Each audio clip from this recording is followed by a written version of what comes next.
Bonsoir à tous, merci d'être venus aussi nombreux. Alors, c'était un peu une expérience de foi là, parce que j'ai très peu communiqué dessus et j'en ai parlé juste à des amis que j'ai croisés. Voilà, j'ai fait aucun mail, rien du tout. Et c'est complet, donc je suis absolument ravi, très joyeux de cette soirée. Je vais commencer par aussi remercier Annie et Joël de m'avoir fait confiance malgré ma jeunesse, voilà, pour parler en public.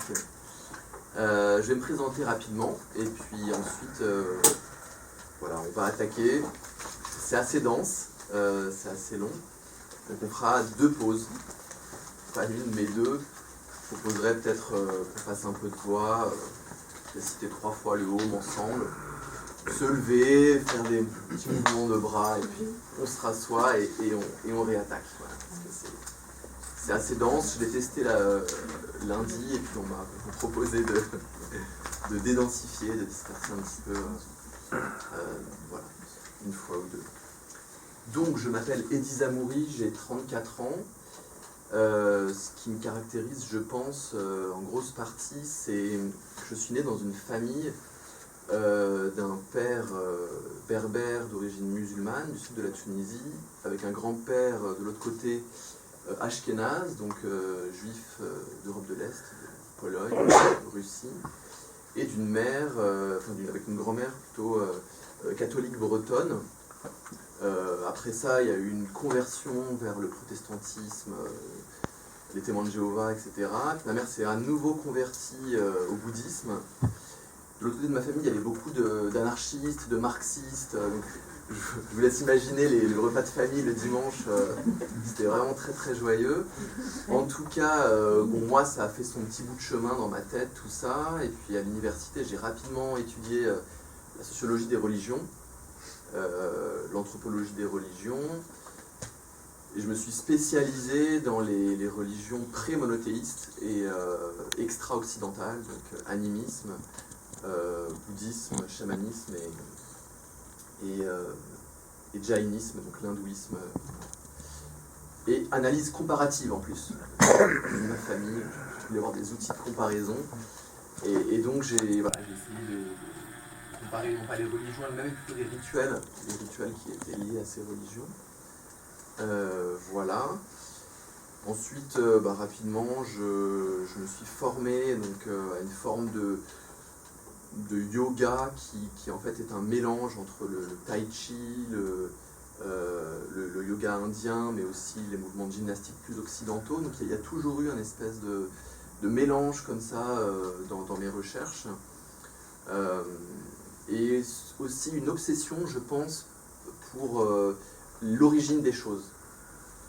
Voilà, moi, ma mère, par rapport au christianisme, elle revenait au texte, elle me disait oui, la vraie Bible, la vraie traduction, avec l'histoire, voilà. Et du coup, moi, j'ai eu un petit peu ce truc, donc j'ai été plus loin qu'elle, entre guillemets, parce que j'ai étudié un chamanisme qui avait 40 000 ans, chamanisme de Sibérie, du bassin de l'Amour, les Nanaï. Voilà, et puis ça m'a ensuite amené dans cette formation, comme je disais, de yoga un peu mélangée au niveau des influences. Et pour terminer, une formation en bioénergie. Donc un peu comme la formation de gyrokinésie, donc de yoga que j'avais fait auparavant, ça mélangeait la bioénergie, donc le système des chakras, indien, on va dire en ayurvédique, le système des méridiens, et puis les 7 corps de l'aura, on va dire un peu traditionnelle, avec tout plein d'apports de l'Antiquité, de la géométrie sacrée, une approche très théosophique. En fait, c'est un petit peu ça le gros mot de mon histoire. C'est donc la sagesse divine qui serait peut-être contenue dans un mélange ou une mosaïque composée de toutes les croyances, de toutes les religions, de toutes les philosophies, de toutes les spiritualités. Voilà, donc c'est un petit peu cette quête-là qui m'a animé. Et donc quand j'ai fait cette formation de bioénergie, j'ai voulu savoir d'où venaient tous ces termes, tous ces concepts, tous ces outils qu'on utilise au quotidien quand on est thérapeute, quand on s'intéresse à la spiritualité. On parle d'aura, on parle de corps subtil, on parle de chakra, de méridien, on parle de différents plans, on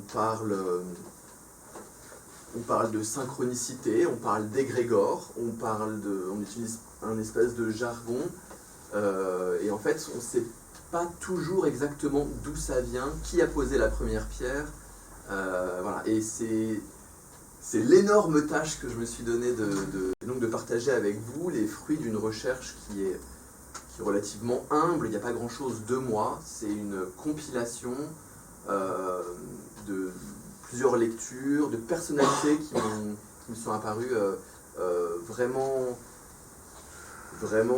fondamentales dans cette histoire de la bioénergie. Ok, je vais m'arrêter là pour la petite présentation. Alors, je vais faire commencer donc, cette histoire de la bioénergie par l'histoire des corps subtils. On est plusieurs à parler, ou même à travailler avec le corps éthérique énergétique, donc le corps astral, le corps émotionnel, le corps mental, parfois on parle de corps causal, de corps spirituel, etc. Donc je me suis demandé, mais d'où viennent ces corps ? Et j'ai trouvé, en la personne de Rudolf Steiner, peut-être des éléments de réponse, en tout cas des formes d'hypothèses que je vais vous soumettre, c'est complètement ouvert, sur d'où viennent les corps subtils. Alors, d'où vient la connaissance de Rudolf Steiner ? On m'a précisé qu'il fallait que je dise ça. Rudolf Steiner est quelqu'un qui se disait clairvoyant, et il puise dans ce qu'il appelle les chroniques de l'Akasha. Donc l'Akasha, c'est une grande bibliothèque, on parle d'archives akashiques, bibliothèque akashique où serait contenu à peu près tout le savoir de l'univers, tout simplement. Donc Rudy, de son petit prénom, a un regard qui perce très très très très loin, au-delà de l'espace-temps, et de ce regard, il fait des conférences, il écrit des livres, et donc c'est vraiment de cette clairvoyance que je me suis inspiré pour relater le récit des corps subtils. Et je précise que j'ai mis sur le même plan des spiritualistes, des historiens de l'Antiquité et des artistes. Donc je n'hiérarchise pas en disant ça c'est une réalité, et puis ça c'est un conte, c'est une mythologie, c'est une légende. Je vous laisse le soin de sentir ce qui se passe en vous, dans votre cœur, dans votre âme, quand je parle de tout ça. Voilà. Donc, Rudolf Steiner parle de 3 phases planétaires, donc de 3 phases d'incarnation de la Terre avant qu'elle soit Terre. Une suite d'incarnations planétaires qui suit celle de l'humain. Donc pour lui, avant d'être Terre, la Terre était l'ancien Saturne. Il dit que ça n'a rien à voir avec le Saturne tel qu'on la connaît. Et puis ensuite, ce sera l'ancien Soleil, l'ancienne Lune, et puis on arrivera à la Terre. Alors, il dit que chaque incarnation terrestre, donc c'est comme les vies passées de la Terre, hein, en quelque sorte, vont de pair avec l'évolution, avec la construction d'un corps pour l'homme. Donc chaque phase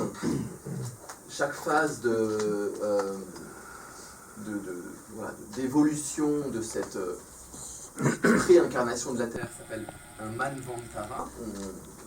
On en parle aussi dans les Védas, dans l'hindouisme. Et puis chaque phase de repos entre 2 incarnations terrestres s'appelle un Pralaya. Voilà, donc je vous montre un petit peu à quoi ça peut ressembler, un Manvantara. Il décrit des cycles, des globes, des rondes, donc il y a des espèces de sous-hiérarchies. Ensuite, on reviendra plus tard sur l'Atlantide. Donc, suite à la Terre, il prédit même que les futures incarnations de la Terre seront Jupiter, Vénus et Vulcain. Alors, revenons-en donc à Saturne. Sur Saturne, sur l'ancienne Saturne, donc la première incarnation de la Terre, l'homme est dans une torpeur totale. Il est dans un état de conscience de l'apathie, du sommeil. De Saturne se dédouble, ce qui deviendra l'ancien Soleil. Sur Soleil, l'homme est dans un état de sommeil, calme et sans rêve, et il a un niveau de conscience proche de l'actuel règne végétal.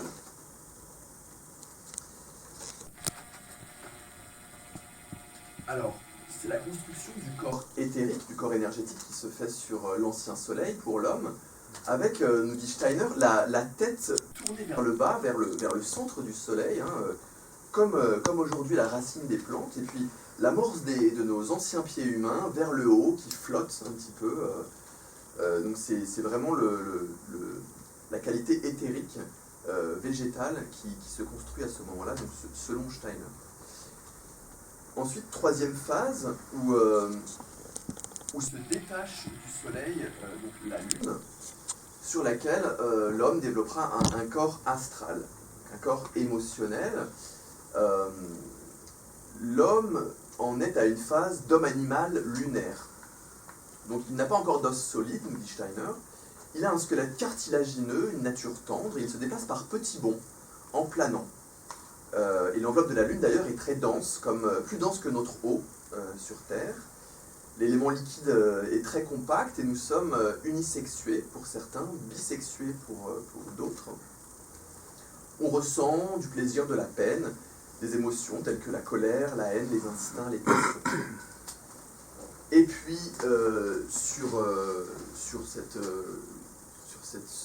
suite à cette phase, on arrive à presque l'actuelle Terre, pas encore tout à fait, où sera donc créé le corps de pensée, le corps mental structuré pour l'humain. Donc on a les 4 règnes, hein, minéral, végétal, animal et humain, qu'on retrouve dans ces différentes incarnations terrestres. Donc le Soleil se détache de ce qui était donc la Terre-Lune.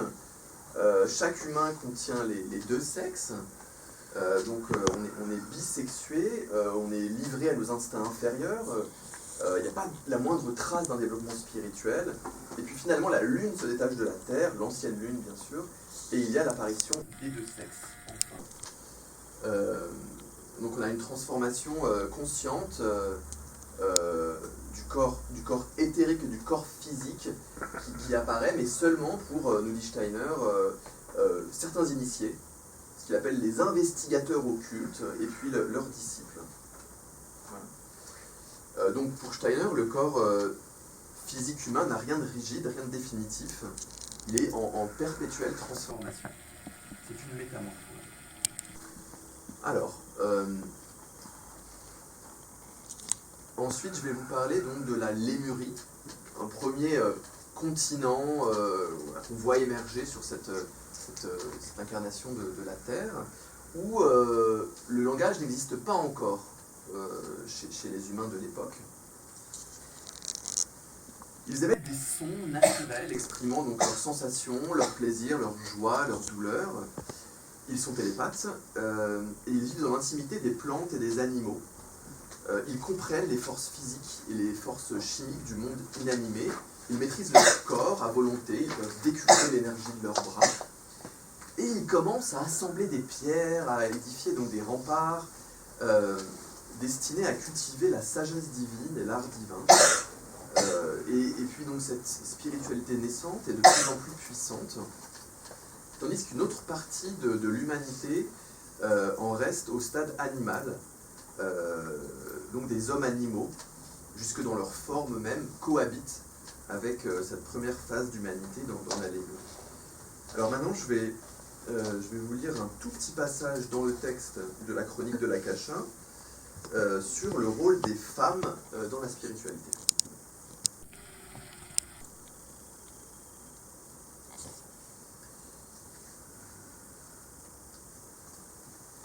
Dans un genre de rêve supérieur, les secrets de la nature se révélaient à elle, et c'est de là que lui venaient les impulsions d'agir.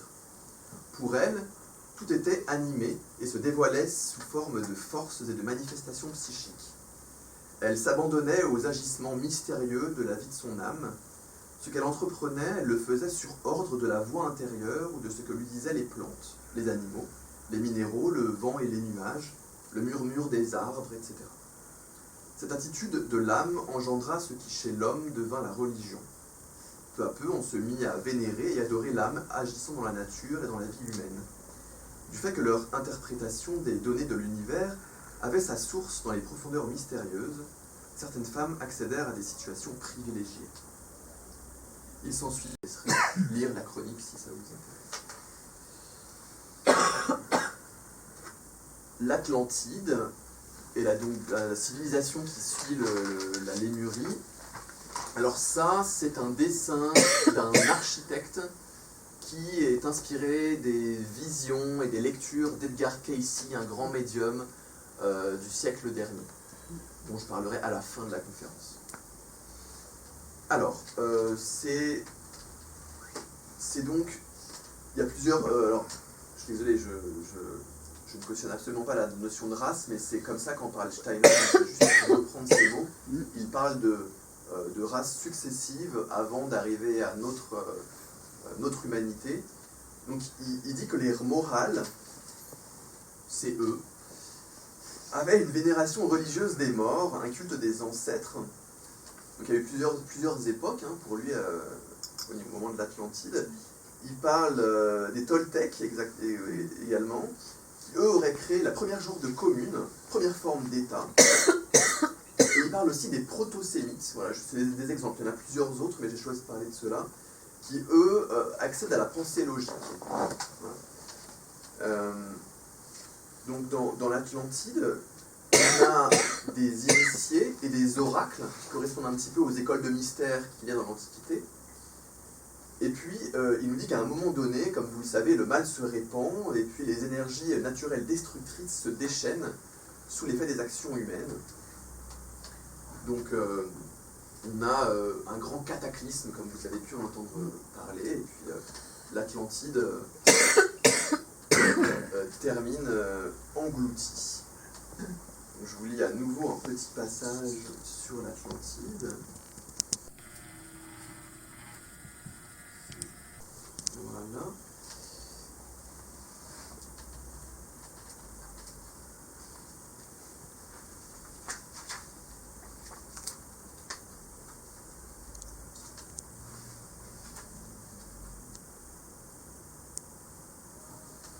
Ils ne faisaient pas que nommer les choses, mais leurs mots contenaient un pouvoir sur les choses et sur les hommes. La parole des morales n'exprimait pas seulement un sens, mais avait aussi un pouvoir. Lorsqu'on parle de la force magique des mots, on sous-entend quelque chose qui pour ces hommes était bien plus réel que pour nous. Le mot prononcé par leur morale développait une force semblable à celle de l'objet même qu'ils désignaient. Pour cette raison, les mots avaient alors une vertu curative, pouvaient stimuler la croissance des plantes, dompter la fureur des animaux, engendrer bien d'autres effets encore. Cette puissance diminua peu à peu chez les sous-races suivantes de l'Atlantide. On pourrait dire que cette plénitude élémentaire des forces se perdit progressivement. L'ère morale la ressentait comme un don reçu de la puissante nature, et le rapport avec elle était caractérisé par une attitude religieuse. C'est en premier lieu la parole qui était pour eux quelque chose de sacré.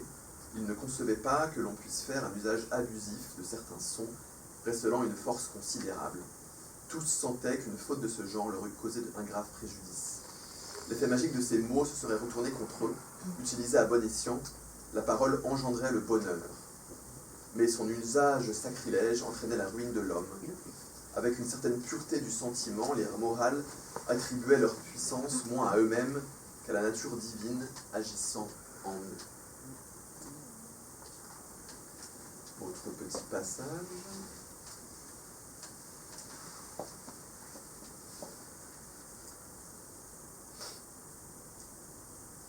La pensée calculatrice permet de dominer les énergies du monde minéral, mais non la force vitale. La cinquième sous-race développa donc la pensée au détriment du pouvoir sur la force vitale. Or, c'est précisément par là qu'elle posa le germe nécessaire à l'évolution future du genre humain. La personnalité, l'amour de soi et l'égoïsme pouvaient toujours se développer.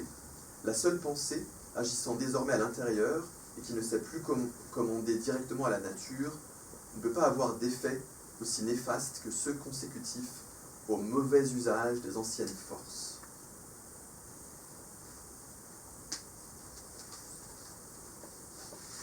Alors je passe, j'essaie de vous lire des passages un petit peu divers. J'ai encore une minute.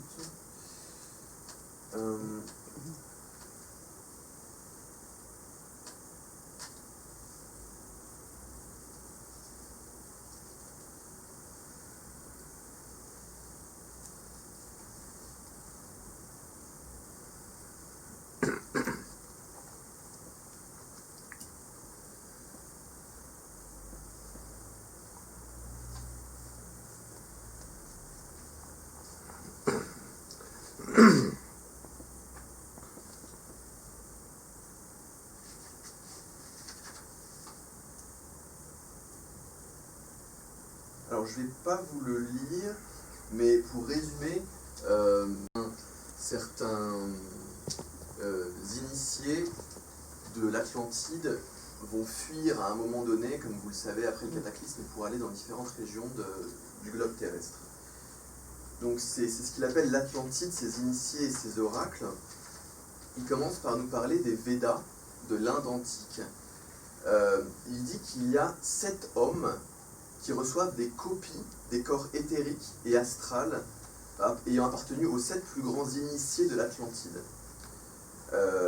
Et ce sont donc les successeurs des initiés de Jupiter, de Vénus, de Saturne, du Soleil, de Mercure, de Mars et de Vulcain. C'est là où on a un lien avec les écoles de mystère qu'on connaîtra plus tard dans la Grèce antique et puis dans l'Empire romain. Il dit que ce sont les instructeurs et les guides des hommes, et qu'ils atterrissent donc au sud de l'Asie, dans l'ancienne Inde. Je change de livre.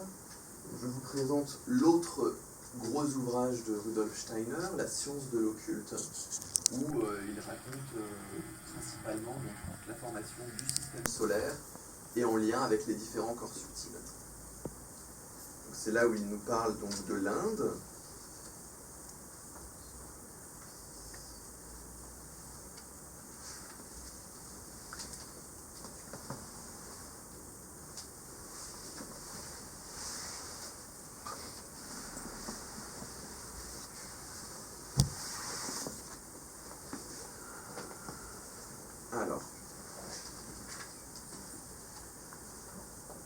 L'Inde était alors habitée par une race où persistait encore le souvenir vivant de l'ancien état d'âme qui avait permis aux Atlantes de connaître le monde spirituel par expérience. La plupart des cœurs, des âmes, y ressentaient encore l'ardent désir de faire cette expérience. Un destin plein de sagesse avait dirigé vers le sud de l'Asie la plus grande partie de cette race, issue de ce qu'il y avait de meilleur dans la population atlantéenne. D'autres groupements humains y avaient émigré à d'autres époques. C'est à ces populations que les initiés, les instructeurs et donc les 7 grands disciples répandirent leur sagesse dans le peuple et lui donnèrent ses lois. Une brève préparation suffisait à certains de ces anciens habitants de l'Inde pour que se raniment chez eux des facultés de clairvoyance à peine affaiblies. Car la nostalgie du monde spirituel était vraiment un trait dominant de l'âme hindoue. Ces hommes voyaient dans ce monde la patrie originelle de l'humanité, où elle avait été transplantée dans celui qui peut se révéler à la vision sensorielle et à l'entendement qui en dépend. Pour l'hindou, le monde suprasensible était le seul réel, celui des sens n'étant qu'une illusion de la perception humaine, une maya. Il s'efforçait par tous les moyens de pénétrer du regard dans ce monde réel. Il ne s'intéressait nullement au monde des sens, ou seulement dans la mesure où il voyait un voile qui lui cachait celui de l'esprit. Sur ces hommes, l'emprise des 7 grands instructeurs était puissante. Ce qu'ils pouvaient révéler pénétrait profondément dans leurs âmes. Et comme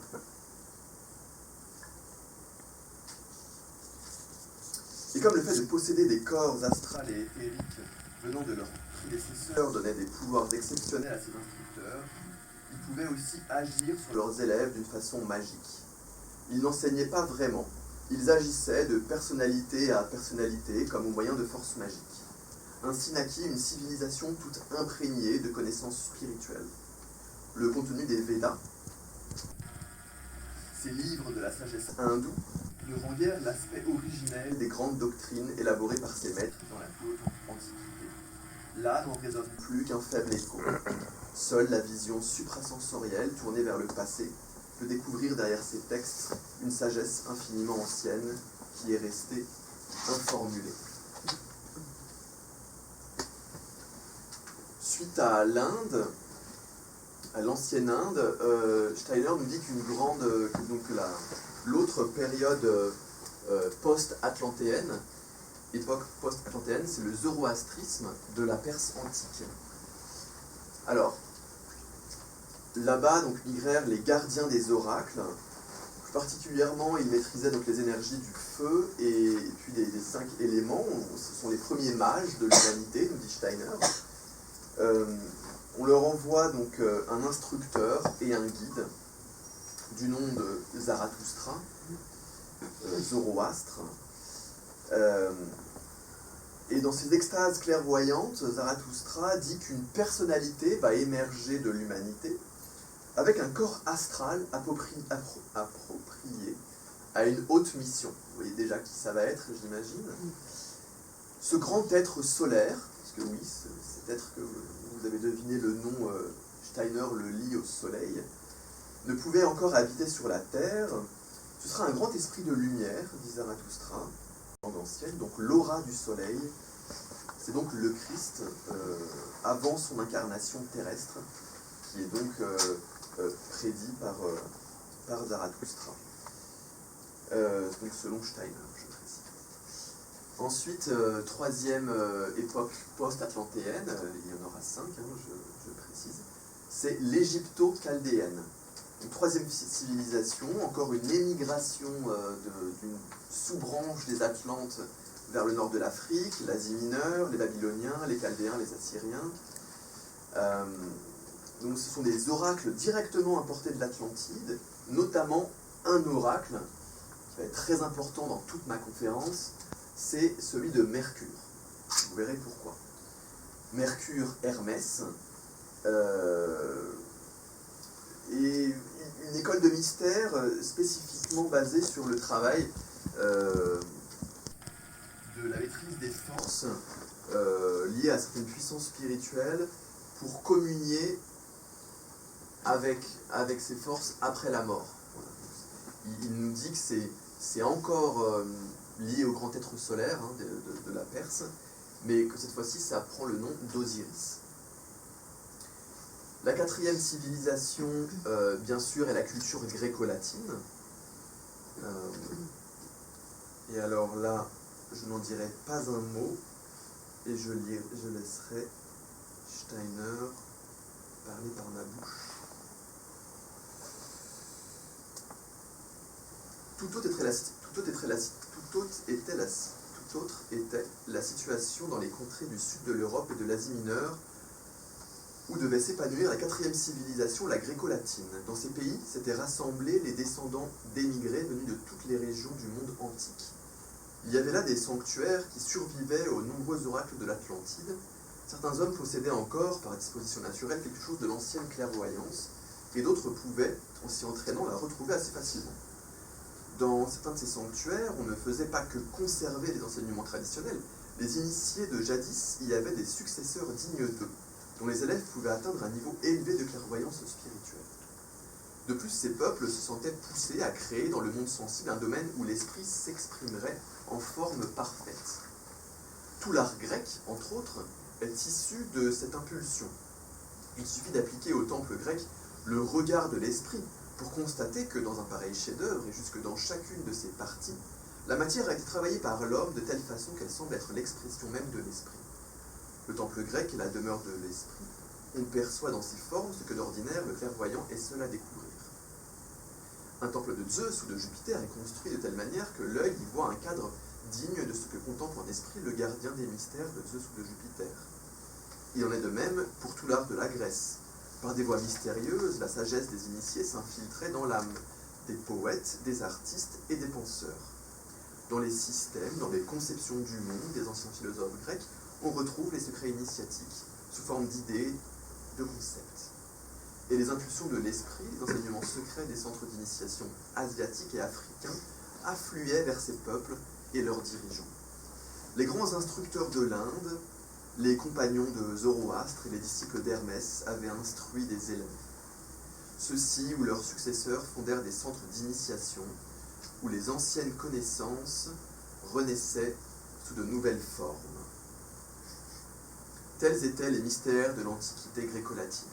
On y faisait passer les néophytes par une certaine préparation afin de les mettre dans des états de conscience où ils pouvaient parvenir à la vision du monde spirituel. Les enseignements émanant de ces centres initiatiques s'adressaient à tous ceux qui, en Asie mineure, en Grèce et en Italie, s'efforçaient de percer les secrets de l'esprit. En Grèce, les mystères orphiques et ceux d'Éleusis étaient des lieux d'initiation très importants. L'influence des grandes doctrines et des méthodes de l'antique sagesse se perpétua dans l'école du philosophe Pythagore, entre autres. Au cours de grands voyages, celui-ci avait en effet été initié aux mystères les plus divers. Aujourd'hui, nous sommes donc dans la 5e époque post-atlantéenne. Je ne parle pas du Christ, parce que je ne prétends pas pouvoir en parler. Et puis, ça prendrait trop de temps. Je vais juste dire que je vais faire un bond jusqu'en 16e, 17e siècle. Non, je vais aller vers Pythagore.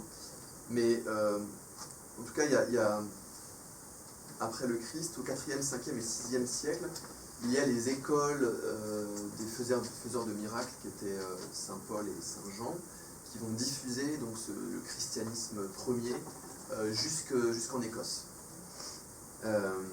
Donc l'Europe dans laquelle nous vivons a été influencée, nous dit Steiner, par certains Atlantes restés à l'écart et qui auraient distillé donc, dans les mythologies des peuples européens des enseignements des initiés. Notamment, il parle beaucoup des élémentaux, les esprits de la nature, etc. Et il dit, chose très importante sur nous, que nous avons deux âmes, une de nature physique et puis une autre tournée vers les manifestations de l'esprit.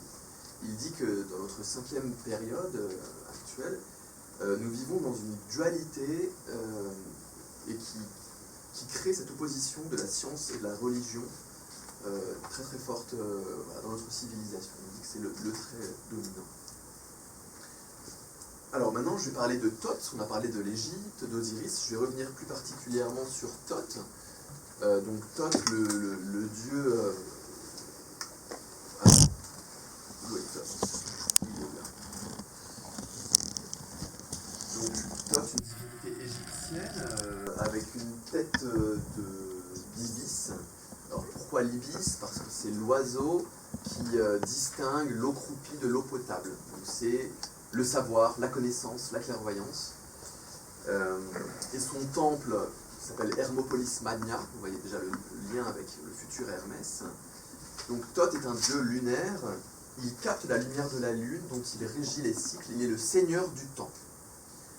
Il est aussi associé au babouin comme animal totem.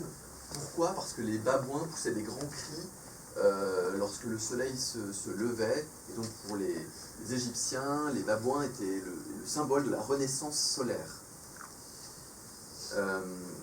Et la mythologie égyptienne nous dit 8 vinrent à l'existence, dont Ra, le dieu soleil, qui sort d'un lotus. Et puis d'un bourgeon de lotus naît une naine. Et de leur union va naître Thoth, qui ensuite créa le Verbe. C'est directement tiré de la mythologie, un texte d'Edfu de la mythologie égyptienne.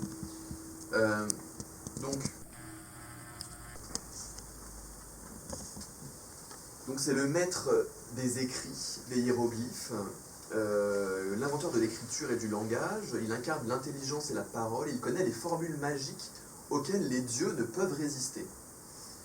Donc il est capable de déchiffrer les formules magiques.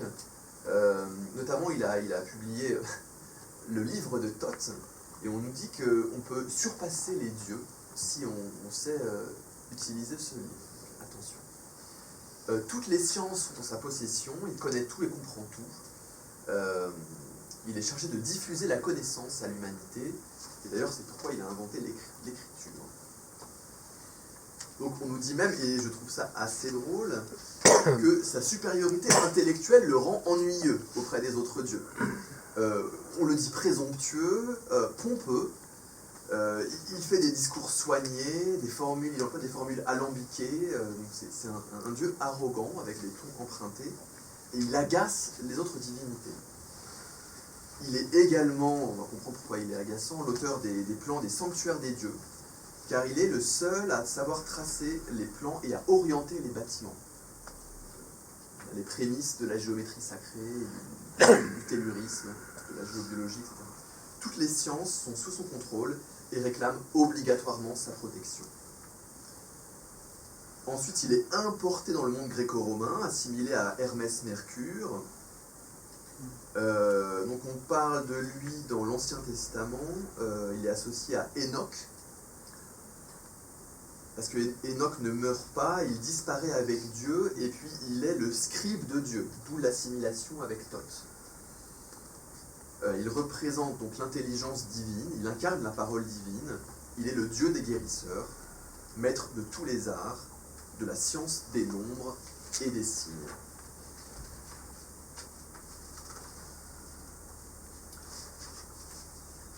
Tout va bien? Ouais. Okay. C'est un peu dense, hein? Enfin, ça dépend pour qui, mais plein de notions nouvelles, quoi. Ok. Du coup, Mais il faut démarrer, quoi. Ouais, il faut bien démarrer. On peut poser une question ou on attend la fin? Plutôt à la fin, si c'est... Parce que... C'est une précision, c'est pas une question... Oui. Ah oui, vous pouvez vraiment apporter votre pierre à l'édifice. Je ne suis spécialiste d'aucun de ces thèmes, si ce n'est plutôt de la bioénergie dans le sens de Stéphane Cardino et Catherine Martin. Donc si jamais je dis quelque chose qui vous paraît être à repréciser, je vous inviterai à le faire à la fin, avec grand plaisir. Hermès. Donc Hermès, dans son lien avec Thoth, est messager des autres dieux. Donc les Romains ont associé la planète Mercure au dieu Mercure à cause de la vitesse à laquelle elle se déplaçait. Hermès a pour représentation donc le caducée, lié au 3e jour de la semaine, Mercuri dies, mercredi. Donc la première civilisation à avoir laissé des traces écrites sur Mercure Hermès, c'est la civilisation sumérienne. On la nommait Ubuidim Buddud. Donc c'est les Babyloniens qui l'associaient au dieu Nabu du savoir. Mythologie mésopotamienne, c'est le nom de Gouad ou Gouroutou. Voilà, donc Pythagore aurait démontré en premier qu'il s'agissait du même astre, Mercure, qu'on voyait à différents moments de la journée. Donc Mercure, dieu protecteur des commerçants, des médecins et des voleurs. Et là, je vous cite donc un petit dictionnaire d'Auguste Vallenne. Pourquoi donc une planète aussi peu importante dans le système dont elle fait partie porte-t-elle le nom du messager des dieux dans l'Olympe mythologique? C'est qu'elle se trouve assez fréquemment en conjonction avec les autres planètes entre lesquelles ces rapprochements sont beaucoup plus rares. Comme la durée de sa révolution autour du Soleil ou son année n'est que le quart de l'année terrestre, dans ce court espace de temps, on la voit se diriger vers une planète et après s'en être approchée, s'éloigner pour faire une autre visite aussi promptement terminée. La fréquente répétition de cette sorte de voyage a pu faire concevoir l'idée d'un autre messager. Donc Hermès, dieu des voyageurs, des orateurs et des prostituées, mais aussi chaman psychopompe, qui conduit les âmes aux enfers. Voici la planète Mercure, avec des lumières un peu flashy, c'est pas les lumières, mais les couleurs réelles. Voilà. Sa trajectoire, d'où son symbole. Et là, Hermès qui dit, toi mec, je t'emmène aux enfers. Il pointe du doigt, hein. Il a été choisi. Donc, il a également une origine lunaire. Le jour de sa naissance, c'est 3 jours après la nouvelle lune. Ancien dieu lune indo-européen qui gonfle dans la clarté, comme la nouvelle lune. Donc il est fils de Zeus, très important, et de Maia, qui signifie petite mère, comme Thoth était fils de Ré et d'une naine. Il est l'accompagnateur est l'interprète de Zeus, dans le sens de herméneus, interprète en grec ancien, d'où l'hermétisme, toute la philosophie hermétique, le corpus hermeticum, les hermetica qui viendront après. Il est aussi associé à certaines divinités hindoues, védiques, Agni notamment. Il donne l'écriture, il donne la danse, on lui donne l'invention des mathématiques et de l'astronomie. Il gère les cycles du sommeil, le rêve et l'éveil, pour une survie consciente. Voilà. Ensuite, je vais vous parler donc des 3 Hermès. Hermès Trismégiste, 3 fois grand, qui inventa l'alchimie, la table d'émeraude. Donc, en quoi il est lié à Hermès? Donc, Hermès Trismégiste est avant tout lié à Thoth, le dieu des savoirs cachés. Donc Hermès 3 fois le plus grand. Il y a plusieurs traductions de ce que veut dire Trismégiste. Il crée donc une bibliothèque ésotérique. Il est le responsable de toute l'alchimie du Moyen-Âge. Sa généalogie le place au 3e siècle avant le Christ. Il grave sa science sur des stèles et les cache pour que les hommes les découvrent ensuite. Il est le fils d'Agathodémon. Voilà. Donc ça, c'est le fils d'Agathodémon, c'est le 2e Hermès. En fait, Hermès, c'est plus un titre, un statut, comme un état de Bouddha, par exemple. L'état d'Hermès, on pourrait dire, mais qui est aussi l'état de Thoth. Et donc, le 3e Hermès s'appellera Tat, justement. Donc, autre précision, au Moyen-Âge, dans le Liber de Compositione Alchemia, en 1144, on nous dit « Nous lisons dans les anciennes histoires des dieux qu'il y eut 3 philosophes, dont chacun s'appelait Hermès. Le premier fut Enoch, le deuxième fut Noé, le troisième fut Hermès, qui après le déluge régna en Égypte. » Voilà. Dans l'islam également, il est cité, on parle d'Idris Hermès, qui est associé à Enoch, fils de Yared, arrière-grand-père de Noé, mentionné dans le Coran. Donc c'est un personnage mythique de l'Antiquité gréco-égyptienne.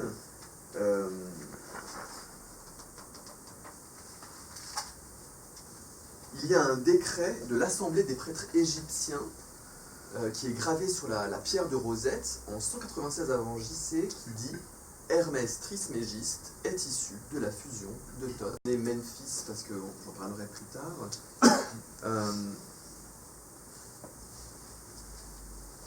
On dit même, par rapport à Pythagore, qu'il y eut 3 Hermès, le petit-fils d'Adam, de l'Égypte avant le déluge, et puis après le déluge en Babylone, et qu'il fut le maître direct de Pythagore.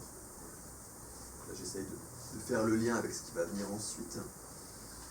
42 livres ont été publiés par Hermès Trismégiste. 36 renferment la philosophie des Égyptiens, que doivent connaître absolument dans toutes ses parties tous les prêtres. Donc c'est lui qui conduit la science vraie, il est un dans tous. C'est pourquoi nos ancêtres lui attribuaient toutes les découvertes et mettaient leurs œuvres sous le nom d'Hermès.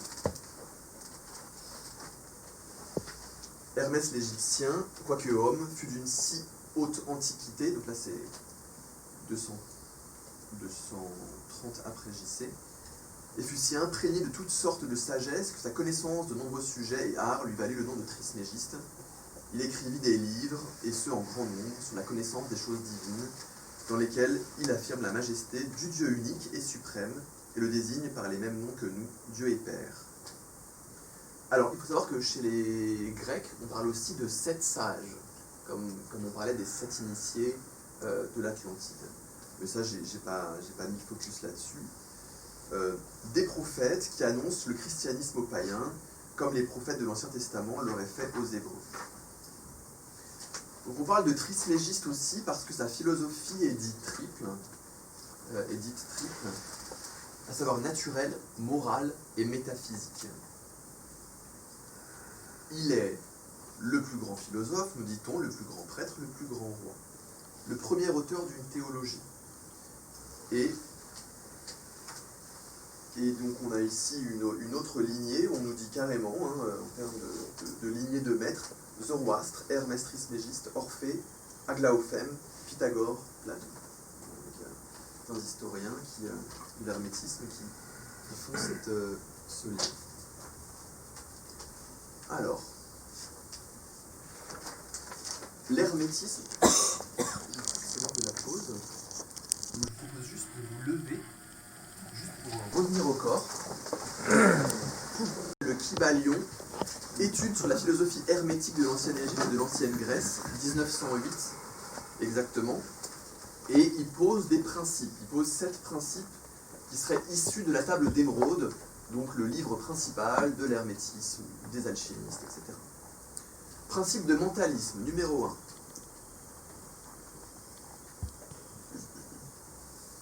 Je vais vous montrer Hermès Trismégiste, mais il est en retard.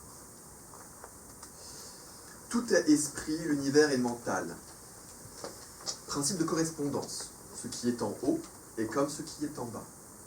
Principe de vibration, macrocosme, microcosme, je ne rentre pas dans les détails. Principe de vibration, rien n'est à l'état de repos, tout se remue, vibre et tourne en rond. Principe de polarité, tout est double, tout a 2 pôles, tout paradoxe peut être concilié. Principe de rythme, se manifeste en toute chose un mouvement mesuré d'aller et venu, un flux et un reflux, un balancement en avant et en arrière, quelque chose de semblable au mouvement du pendule. Principe de cause et d'effet. La causalité, pour tout effet produit, il y a une causalité et un effet pour toute cause. Tout arrive conformément à la loi. Jamais rien n'arrive fortuitement. Le hasard n'existe pas. Le hasard ou la chance n'est que le nom donné à la loi méconnue. Principe de genre. Le genre existe en tout. Le masculin et le féminin sont constamment en action.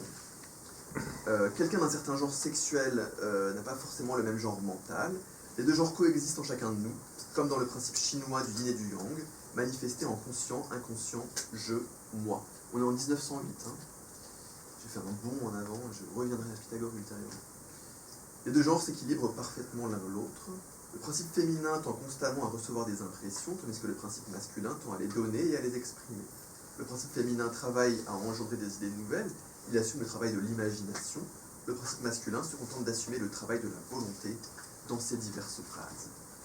L'équilibre doit être trouvé entre ces 2 forces.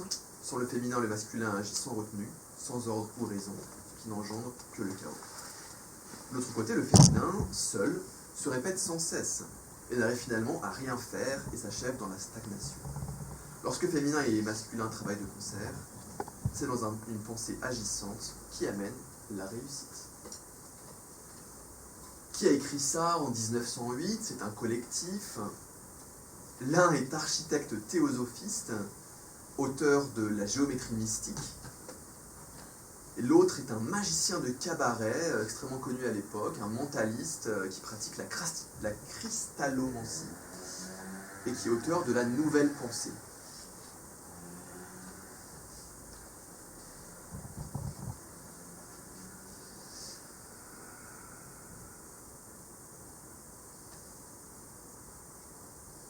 Pythagore.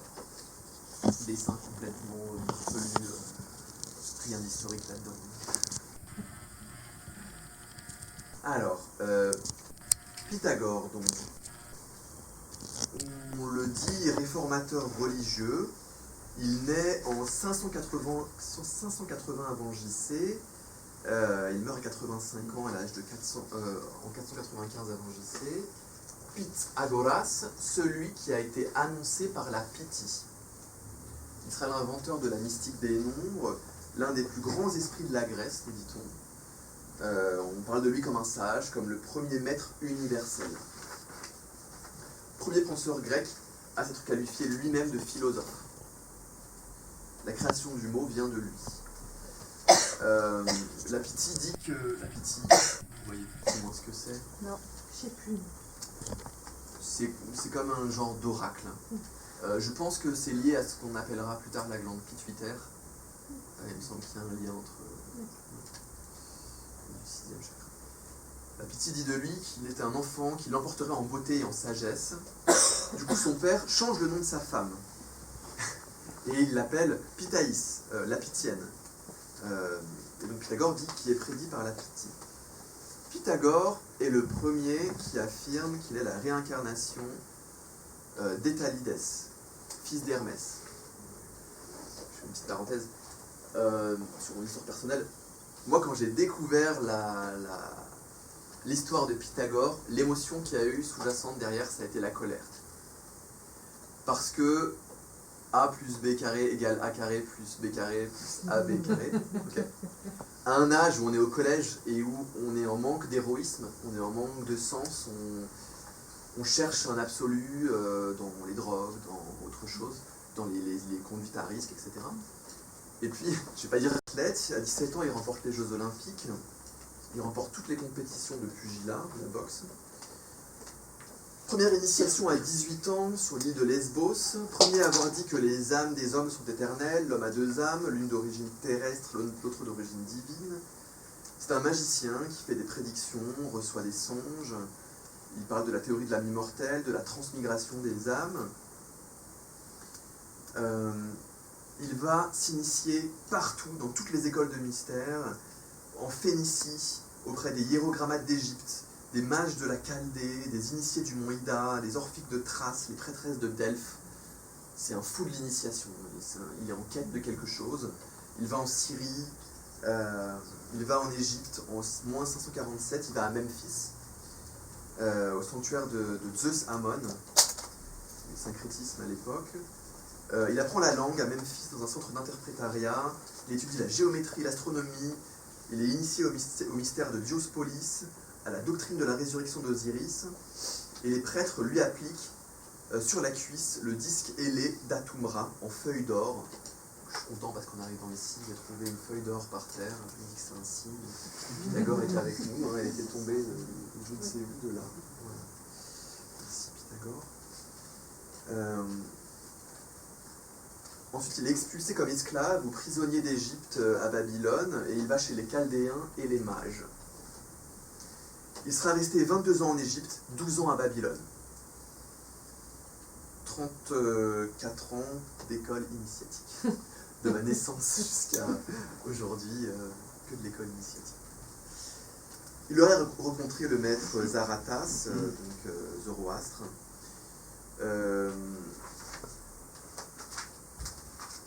Et il crée à Tarente, en Calabre, son école, sa propre école. Voilà, il fait des conférences sur 600 personnes. On dit de lui qu'il est noble et élancé, d'allure et de sa voix, de son caractère, de tout le reste. Il y a de sa personne quelque chose qui émane d'une grâce, d'une beauté infinie. Il fonde son école, qui est quasiment une secte, philosophique, scientifique, politique, religieuse, initiatique. Voilà. Donc, je ne rentre pas dans les détails de ce qu'il a fait concrètement. On lui doit la numérologie. Il dit qu'il entend la musique des sphères célestes. Il fait le lien entre les octaves, les harmoniques, la quinte, la tierce et puis la distance entre les différentes orbites des planètes du système solaire. C'est des pythagoriciens qui vont dire en premier que la Terre est ronde, que la Terre bouge, qu'elle va d'ouest en est, etc. Bref. On lui doit énormément, c'est le premier végétarien de l'Occident. Il danse, il dit qu'il faut aller marcher à 2 ou à 3, lire des livres édifiants ensemble, c'est très important. En médecine aussi, il guérit avec des formules, des chants. On a sa statue sur la cathédrale de Chartres également. Voilà quelques exemples de numérologie illustrée.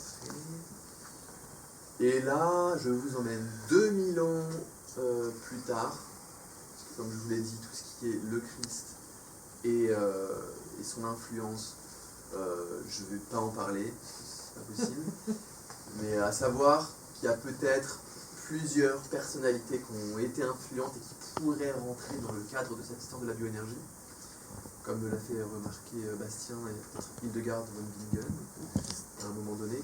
Et moi, à titre personnel, j'ai envie de parler donc, des bâtisseurs des cathédrales qui avaient certainement une science qui était issue de tout ça, les Templiers, et puis donc, tous les alchimistes, plus particulièrement, j'aurais envie de parler de Christian Rose-Croix, comme une figure qui a peut-être perpétué quelque chose de ce temps-là, et puis le maître Saint-Germain, éventuellement, peut être aussi identifié comme une figure majeure de cette histoire-là. Celui dont j'ai envie de vous parler, c'est Swedenborg, qui est absolument inconnu. Si quelqu'un connaît Swedenborg, je veux bien lever la main, comme ça je serais heureux de faire tout seul. Ouais, super. J'ai fait un doctorat en sciences des religions en Israël, mais sinon D'accord. je ne connaîtrais pas. Ok, excellent.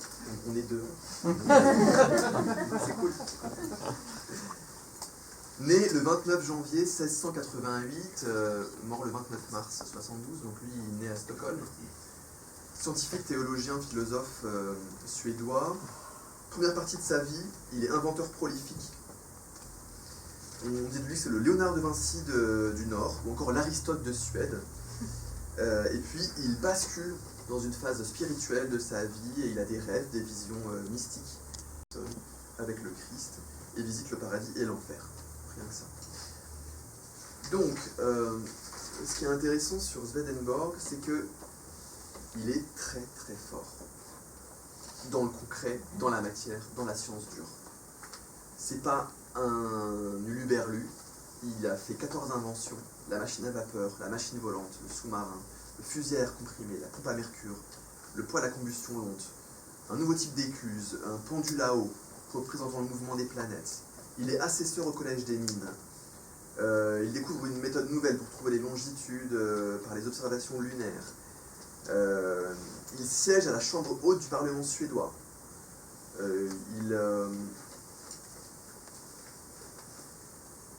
Il est l'auteur de la construction des digues en Hollande.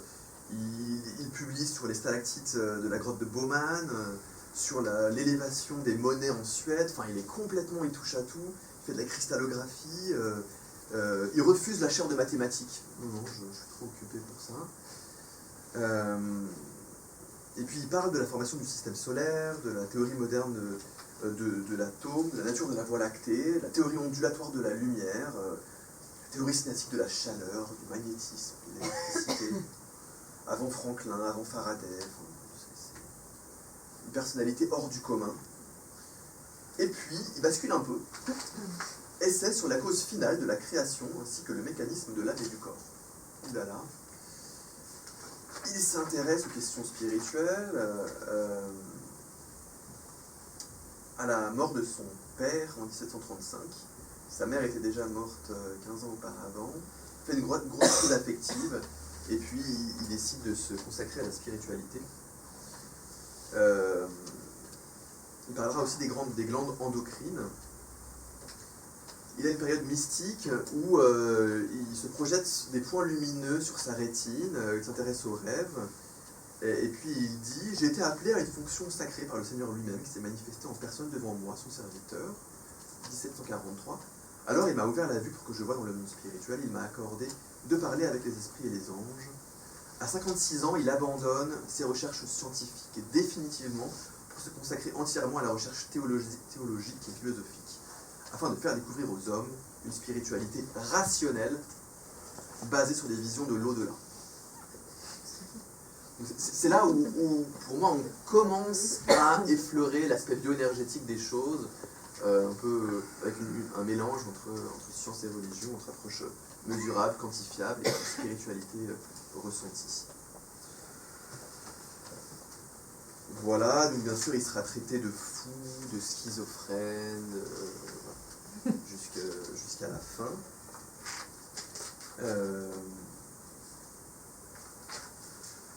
Et on dit que c'est le premier théosophe avant l'heure. Donc théosophie, Blavatsky.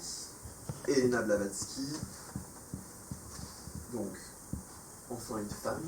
Je suis désolé. On a l'habitude, Voilà, mais il faudra que ça change. voilà.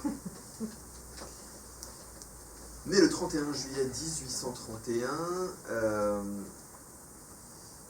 c'est elle qui posera les bases de la théosophie, selon laquelle toutes les religions et philosophies possèdent un aspect d'une vérité plus universelle.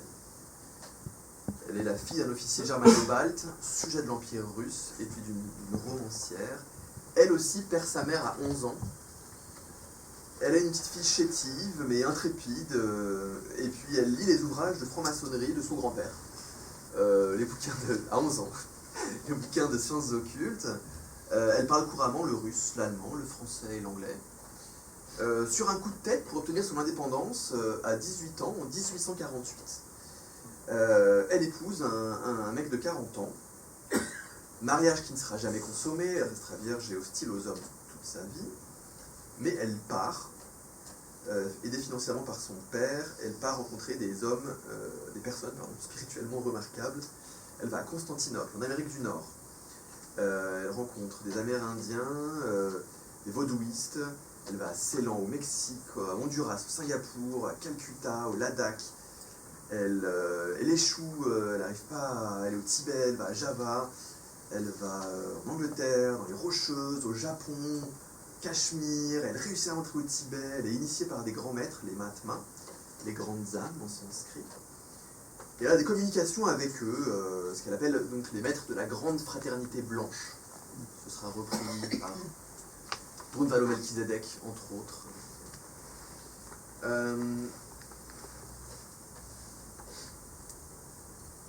Et notamment avec des personnes qui sont invisibles.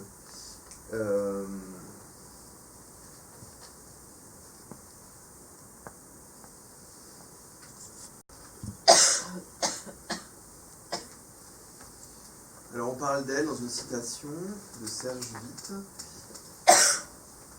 Elle avait une facilité extraordinaire avec laquelle elle assimilait la connaissance les plus variées. Ses aptitudes sous ce rapport touchaient la limite de l'inconscience. Ayant appris la musique sans maître, elle était capable de donner des concerts de piano forte à Londres et à Paris. Et quoiqu'elle ignorait entièrement la théorie musicale, elle conduisait un grand orchestre.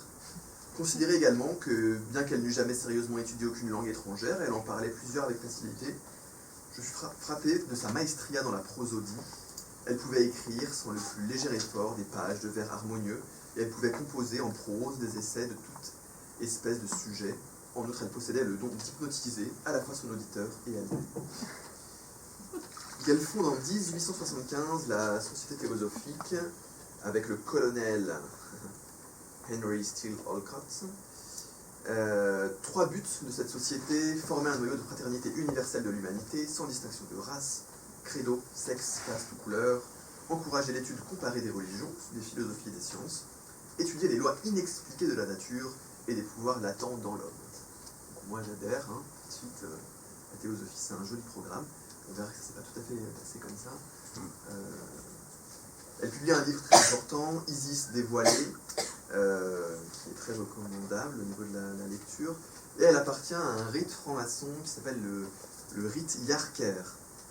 Steiner en fera aussi partie, donc c'est important de le dire.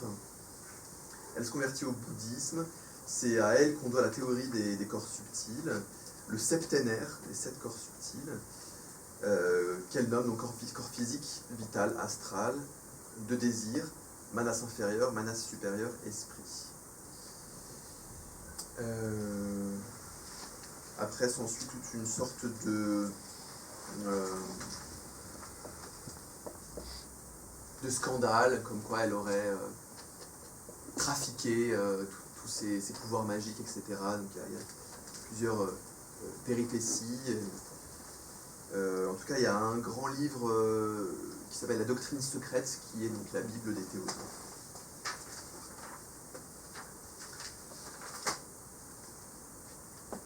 Steiner, donc même rite, Yarker, franc-maçon, et puis appartient à la Société théosophique, d'où le lien que je fais après Blavatsky. Né le 27 février 1861, en Croatie, Empire d'Autriche à l'époque. Donc on dit de lui que c'était un intellectuel, fondateur de l'anthroposophie, doctrine spirituelle, à prétention scientifique, encore une fois. Il aura publié 20 ouvrages de lui-même et puis 6000 conférences réunies dans 300 volumes, retranscrites, attention, non pas par lui, mais sténographiées et non relues par lui. Mais ce que je vous ai lu, moi, il l'a écrit lui-même. On va aller chercher des choses un peu... Donc il est ingénieur, il travaille sur Goethe par la suite, il passera toute sa vie, une grosse partie de sa vie à Bâle. Il sera initié par un cueilleur de simples, c'est intéressant, parce que c'est un grand intellectuel, mais il est initié par quelqu'un qui fait des herbes médicinales aromatiques, et qui l'initie à l'occultisme traditionnel. Et lui aurait fait rencontrer un maître spirituel éminent. On ne sait pas qui c'est, bon, on m'a dit qui c'est, mais je ne sais pas si dans le cas de cette conférence, je pourrais vous dire. Il fait de la théologie, il met un petit peu en scène, un artiste aussi. Il s'intéresse au christianisme comme fait mystique. Il devient secrétaire de la Société théosophique en Allemagne, et puis il s'en sépare. Il est très proche de quelqu'un qui s'appelle Édouard Chouret, en France, qui a écrit sur les grands initiés. Ça me dit quelque chose, c'est très vieux. Il est responsable de l'école ésotérique allemande. Il est initié au rite de l'ordre de Memphis-Misraïm. Donc là, on voit le lien avec Thoth. C'est un peu des trucs on revient en arrière des milliers d'années dans le temps. Mais voilà.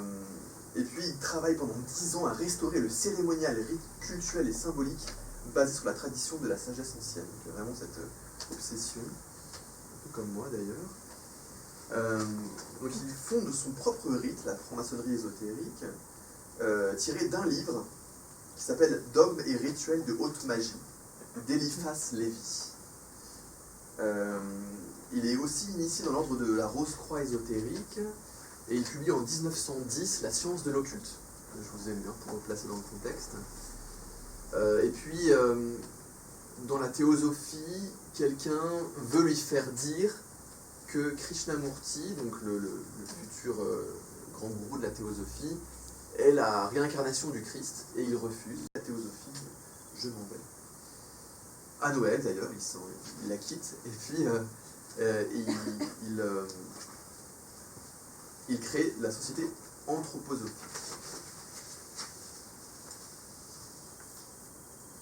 Société anthroposophique, donc je ne rentre pas dans les détails, l'agriculture biodynamique, les écoles Waldorf-Steiner, la banque Triade, voilà. On doit énormément de choses à Steiner en ne sachant pas. Edgar Cayce. Ce qui est intéressant avec Edgar Cayce, c'est que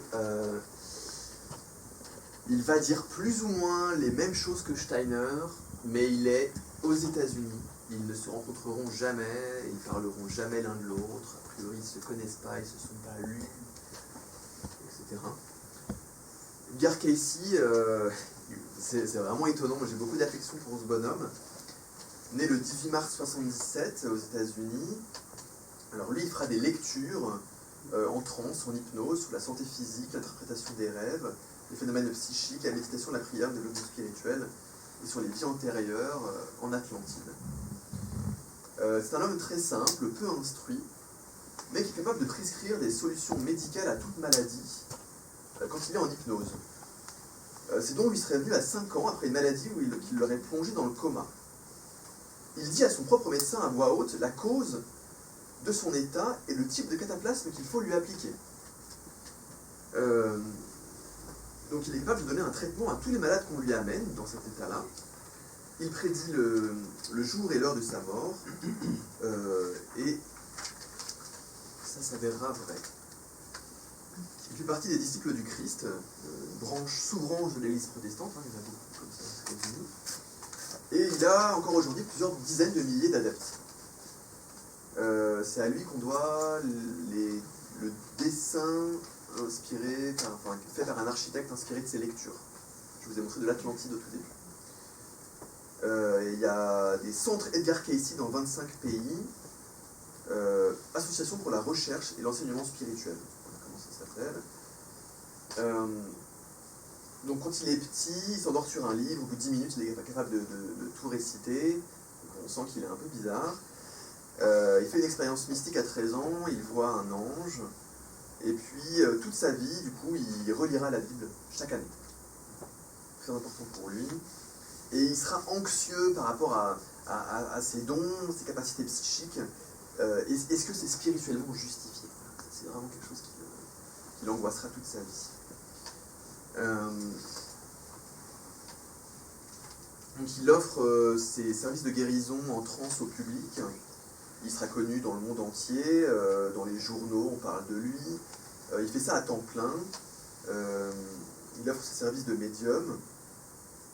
Il parle de la réincarnation, mais c'était déjà un sujet à la mode à l'époque. Donc premier médium professionnel en quelque sorte. Il fait 8 lectures par jour, il meurt d'épuisement le 3 janvier 1945. On parle dans le New York Times de lui comme d'un homme illettré qui devient un docteur sous hypnose. L'American Society of Clinical Research parle aussi de lui en 1910. Donc il y a des études qui sont faites cliniques, en psychologie clinique, sur ce phénomène. On dit que c'est un prophète, un mystique, un voyant. Et beaucoup de thèmes du New Age sont vraiment liés à lui. On lui attribue la capacité de projection du corps, de communication avec les esprits. C'est à lui qu'on doit grandement la référence aux Annales akashiques, le livre de la vie, et puis la vision et la lecture des auras. Et il dit par rapport à ces lectures, si elles aident à faire de meilleurs maris, de meilleurs businessmen, de meilleurs voisins, de meilleurs artistes, de meilleurs hommes d'église, alors adhérez-y. Sinon, rejetez-les. Il a un côté un petit peu pragmatique, quoi, à l'américaine. Il propose de tester ses suggestions plutôt que de les accepter. Il fera 14 000 lectures pendant 43 ans. Il parle des 12 périodes principales de l'Atlantide, de la Perse ancienne et de la Palestine du temps du Christ. Il dit que tout le monde peut développer des capacités extrasensorielles. Il parle de la structure de la réalité, il parle même de géologie. Il parle de tout dans ses lectures. Il nous dit « Tous les esprits ont été créés au commencement et trouvent leur chemin pour retourner là d'où ils viennent. Casey croit que les âmes humaines ont été créées avec une conscience de leur unité avec Dieu. Certains ont perdu cet état, d'autres conduites par l'âme de Jésus seraient bénévoles pour les sauver. » C'est intéressant la façon dont il s'exprime très spontanément. La Terre, avec toutes ses limitations, aurait été créée en tant qu'arène appropriée à la croissance spirituelle. Donc il parle du karma, il est un dieu d'amour plutôt que des lois naturelles et aveugles. Et surtout, ce que je voudrais vous dire par rapport à Casey, alors là, il dit entre autres qu'entre deux incarnations, on retourne sur des planètes du système solaire. Il distingue Jésus de l'état du Christ.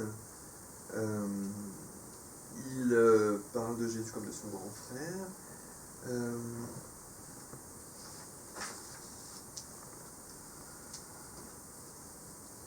Il n'approuve pas le spiritisme et la médiumnité. On ne sait pas trop ce que lui fait. Mais en tout cas, il parle de l'Atlantide de façon extrêmement précise.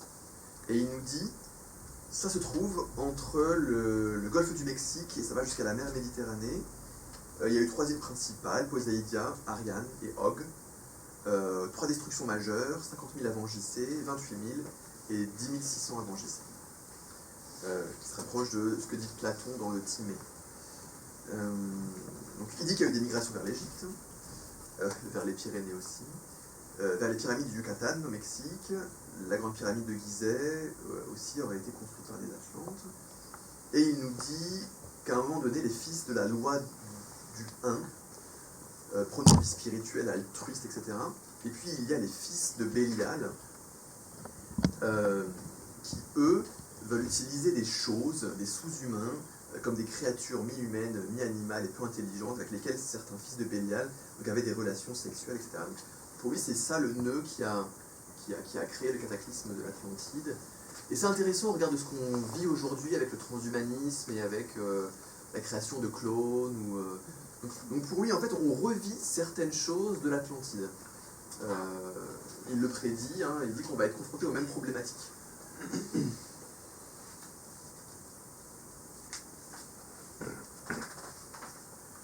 qui parle aussi d'enregistrements qui sont cachés sous le sphinx, etc. Je ne rentre pas dans les détails. Et il y a un livre qui résume la façon dont il soigne. Ce livre s'appelle 35 ans d'expérience médicale, les remèdes d'Edgar Cayce, où il dit qu'il faut éviter la viande rouge, le porc, l'alcool, sauf le vin rouge, le pain blanc, les nourritures frites, manger des fruits et des légumes, de surface, feuillus, éviter les féculents, favoriser un apport élevé, 80-20% de nourriture basique, en minimisant les acides, et qu'un repas par jour devrait se composer uniquement de légumes crus. Voilà. Pas mélanger le café avec le lait, ni le fruit avec les fruits avec les céréales, et lui n'appliquait pas du tout ce régime.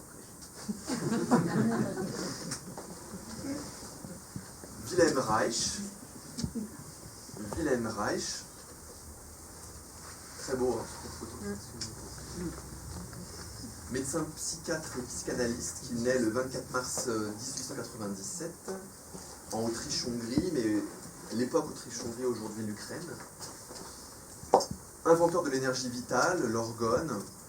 À 22 ans, il est le plus jeune collaborateur intégré dans le cercle intime de Freud, à Vienne. Donc il s'émancie, en commençant à parler de l'émancipation justement de la satisfaction sexuelle, de la fonction de l'orgasme. Il sera exclu de l'Association psychanalytique internationale en 1933.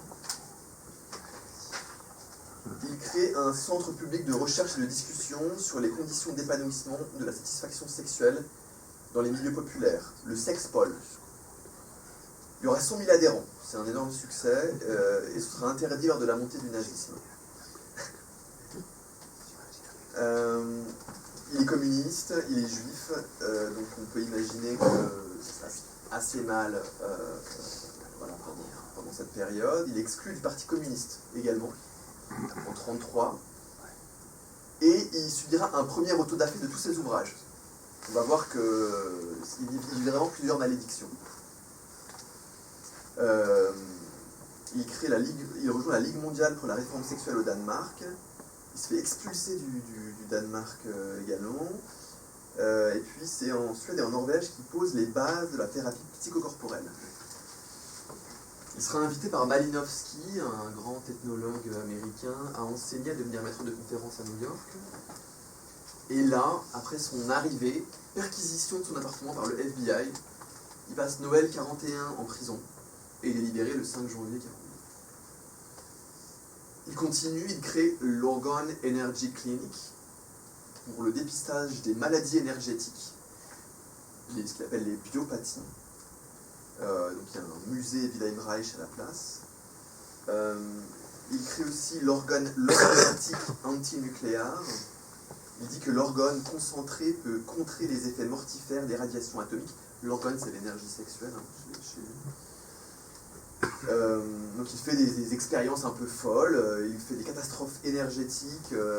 Dans ce lieu, il fait exploser un truc, et il dit que le lieu devient inhabitable, énergétiquement.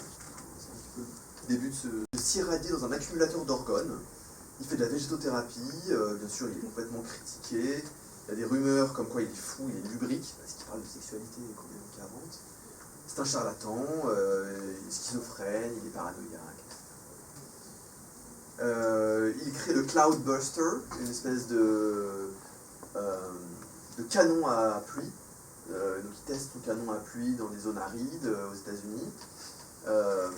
Et il lie le climat météorologique au climat politique. Et pour lui, il y a quelque chose comme ça qui se joue là, dans le climat, dans ce que peut-être Teilhard de Chardin appelait la noosphère, la sphère des idées. Donc voilà, il s'intéresse aussi à ce genre de choses. Et puis il meurt en prison d'une crise cardiaque le 3 novembre 1957, et aucune autopsie ne sera pratiquée.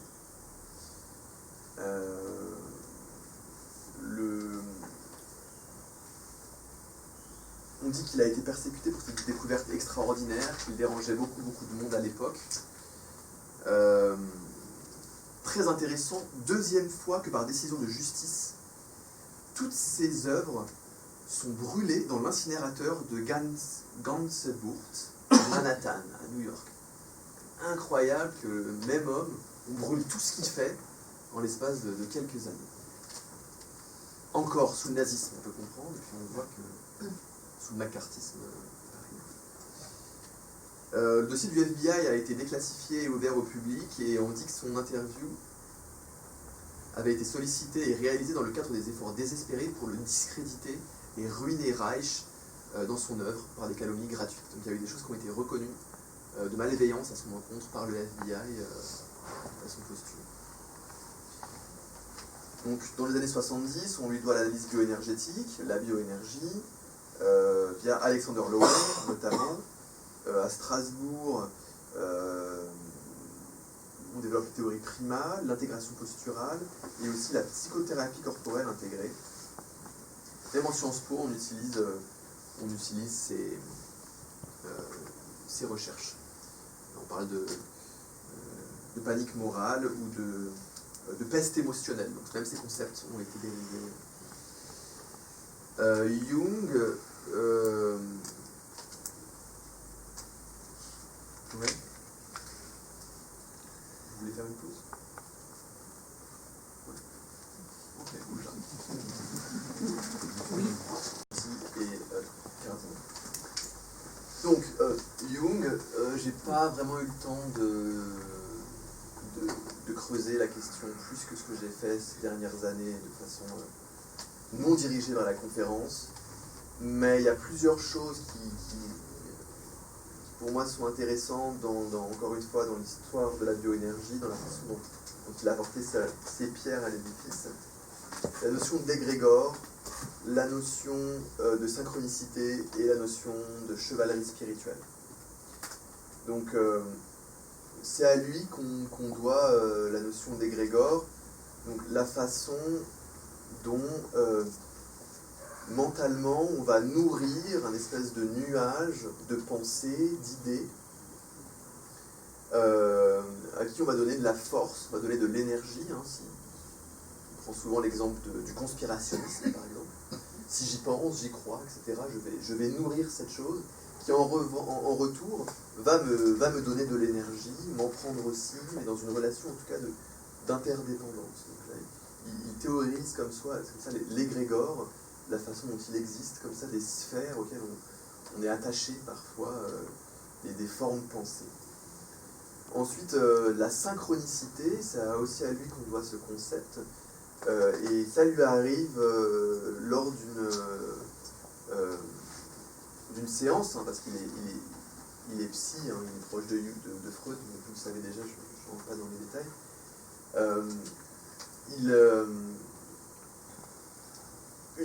Une patiente vient lui parler, je ne me souviens plus exactement de quel animal, il me semble que c'est un scarabée, je ne suis pas sûr. Elle parle d'un rêve où elle a vu un scarabée, etc. Et puis là, bien sûr, il se trouve, je ne sais plus où, un endroit où il n'y a pas forcément de scarabée, et puis un scarabée entre par la fenêtre du cabinet au moment où cette femme parle. Donc c'est lui qui ensuite théorise la notion de synchronicité entre l'intériorité et l'extériorité. Et puis il insistera beaucoup sur la chevalerie spirituelle, donc sur une forme d'héroïsme, de joie à aller trancher ses ombres intérieures, à aller apprivoiser ses propres dragons, etc. Donc on a à nouveau tous ces archétypes mythologiques, voilà, de légendes, de contes, notamment européennes, entre autres, mais aussi d'ailleurs, que lui réutilise dans une visée, voilà, d'évolution spirituelle. Ce dont il est intéressant de parler, c'est ma dernière diapo, c'est Krishnamurti, parce que on arrive dans les années 70 à une nouvelle période, le New Age, on va dire, en tant que tel. Et lui, il aura une influence sur le New Age, ce sera un des grands gourous du New Age malgré lui, né le 12 mai 1895. Sa mère dont il était très proche meurt quand il a 10 ans, lui aussi. Il était battu par son père, et puis il est découvert sur une plage privée du siège de la Société théosophique dont j'ai parlé précédemment, en Inde, et on dit de lui donc qu'il a une aura exceptionnelle. Donc on dit de lui qu'il va véhiculer donc l'instructeur du monde, qui sera appelé Lord Maitreya. On dit qu'il a cette incarnation, qui contiendrait certains aspects du Christ, mais aussi du Maitreya bouddhiste, et puis d'autres avatars hindous, qui cristalliseraient comme ça des parcelles ou des particules de personnalité spirituelle. En 1910, il passe 2 jours et 2 nuits enfermé dans un appartement où il est initié par quelqu'un qui s'appelle Leadbeater, et il est initié, il remonte dans ses vies antérieures, et il découvre qu'il est là, son nom d'âme s'appelle Alcyone,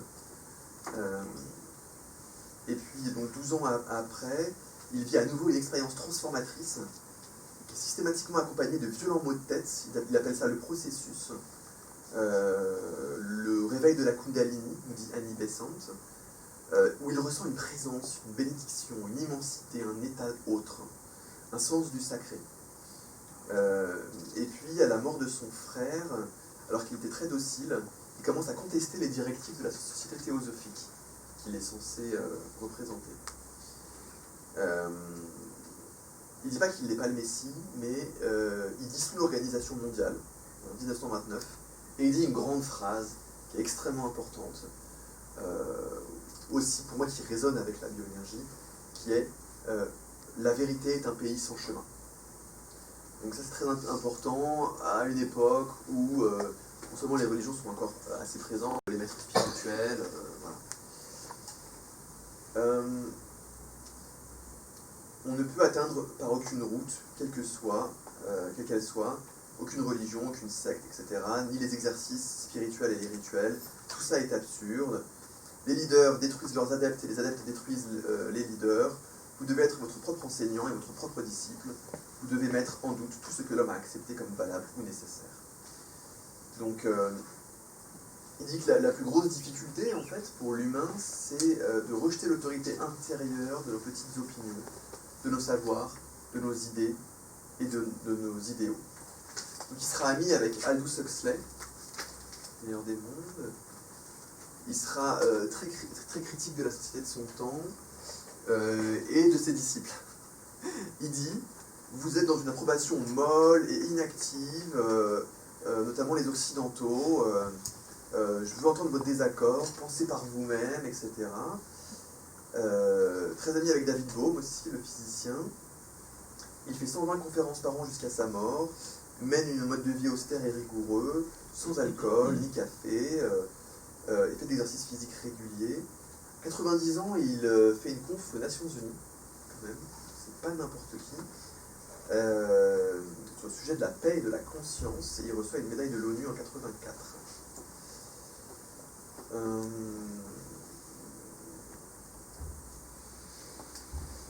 Et il dit, ça c'est assez dissident, que les images, les symboles, les idées, les croyances sont tous des obstacles et la cause des difficultés humaines. Il dit qu'on est le produit superficiel de notre culture. Il est vraiment très violent en quelque sorte avec l'humain tel qu'on est. Il influencera Bruce Lee, Eckhart Tolle, Pierre Rabhi, Deepak Chopra et Rupert Sheldrake.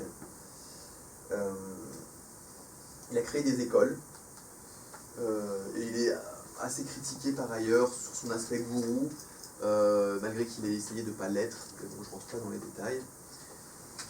Dernière diapo, c'est celle, si vous avez lu mon petit texte, j'ai parlé de Drunvalo Melchizedek. En fait, je ne parlerai pas de Drunvalo Melchizedek, parce que j'ai un peu cherché ce qu'il dit de lui, etc. Et tout ça, c'est un peu spécial. Mais en tout cas, je parlerai de la géométrie sacrée, avant de conclure sur la bioénergie de Stéphane Cardino. Donc, ce qui est intéressant avec l'apport de Melchizedek à la bioénergie, dans le sens où elle étudie aussi la géométrie sacrée, c'est que elle produirait une genre de peinture sur les aspects fondamentaux de l'espace et du temps. La géométrie sacrée, je ferai le lien avec Pythagore, hein, bien sûr, est un modèle duquel toute vie jaillit. Donc, bien sûr, dans le New Age, la géométrie sacrée est très présente, mais elle est aussi associée au prophète Enoch, dont on a déjà parlé, à l'archange Métatron. Alors, Enoch qui est apocryphe, et au 6 jours de la création, notamment le Vesica Piscis. Donc on trouve de ces œuvres-là sur des pièces assyriennes du musée du Louvre, donc la fleur de vie, je vais décliner après, graines de vie, œufs de vie, arbres de vie, etc. On en trouve aussi au British Museum, sur le temple d'Osiris, à Abydos. Léonard de Vinci, dans son Codex Atlanticus, aborde le sujet. La date attestée en Assyrie, c'est 645 avant. Alors, à quoi sert la géométrie sacrée? Donc, elle servirait, et je parle bien au conditionnel, à procurer un éveil spirituel à ceux qui l'étudient. On en voit sous la patte du lion chinois à l'entrée de la cité interdite de Pékin, ici. Sur les poutres d'un plafond datant de 1681 au musée d'architecture rurale de Sanok en Pologne. Donc, ce sont des modèles de base de l'existence. La contemplation de l'origine de toute chose. En étudiant la nature de ces formes et leurs relations entre elles, on peut comprendre les lois scientifiques, philosophiques, psychologiques, esthétiques et mystiques de l'univers. Et la géométrie sacrée donc, contiendrait d'anciennes valeurs religieuses, des formes fondamentales d'espace et du temps. Donc on a la graine de vie, liée au premier jour supposé de la création, la sphère. Deuxième jour de la création est lié à la Vesica Piscis, le troisième jour au trépied de vie. Voilà. Chaque jour est lié à une forme. La Vesica Piscis, donc les pythagoriciens en parlaient déjà, comme une figure sacrée, et dans l'Ancien Testament on en parle comme le symbole de la fusion des opposés et une représentation de la dualité apparente du monde, yin et yang, mais aussi liée à la géométrie de l'œil humain. On trouvera de la géométrie sacrée dans le paganisme celtique et germanique, dans la religion néo-païenne de Wicca, la sorcellerie Wicca. Le triquetra symbolise le trépied, donc les triples déesses de la Lune, mais aussi les trois royaumes terre, ciel et mer, et puis la Trinité. La fleur de vie, quant à elle, serait une représentation bidimensionnelle de la forme du Thor. Et le Thor serait une forme géométrique qui décrit la lumière, un petit peu comme dans les annales akashiques. L'œuf de vie, quant à lui, renvoierait à la forme d'un embryon multicellulaire dans les premières heures de formation. Et le fruit de vie serait carrément le plan de l'univers, contenant donc la base pour la conception de chaque atome, la structure moléculaire, la forme de vie et tout ce qui existe. L'arbre de vie, présent dans la Kabbale, est un concept, une métaphore pour une descendance commune et un motif dans diverses théologies et philosophies. Donc j'en ai terminé avec le PowerPoint. Juste pour dire, pour conclure 5 minutes, pour rester un petit peu dans les temps, et dire que la bioénergie a ensuite été formalisée par Stéphane Cardinaux, qui a été rejoint par Catherine Martin, donc ce sont mes formateurs. Et ce qui a été très intéressant, c'est que j'appelle Stéphane souvent, avec beaucoup d'affection, l'horloger suisse de l'aura. Donc, architecte de l'école polytechnique fédérale de Lausanne, il a une obsession pour la mesure de tout ce qui est mystico-gélatineux, comme l'aura, les énergies, etc.